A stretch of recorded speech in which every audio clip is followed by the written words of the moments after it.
కష్టపడిపోతాడండి యజమాని.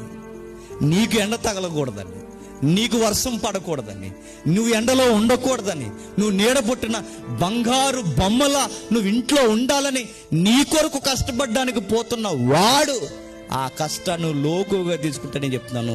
ఇది దారుణమైన మోసం. గుర్తెట్టుకోండి, ద్రోహం. అది గుర్తెట్టుకోండి. ద్రోహివు నువ్వు, గుర్తెట్టుకో.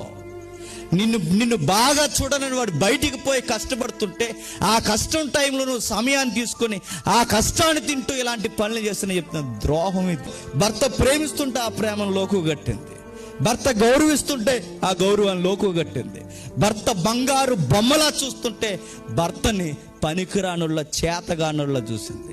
ఇలాంటి వారు ఎవరైనా ఉంటే జాగ్రత్త. పరాయి పురుషుల వైపు చూసే తల్లులు ఎవరైనా ఉంటే జాగ్రత్త. మీ కాపరాలు మీరే చేతులారా పీకేసుకుంటారు, జాగ్రత్త.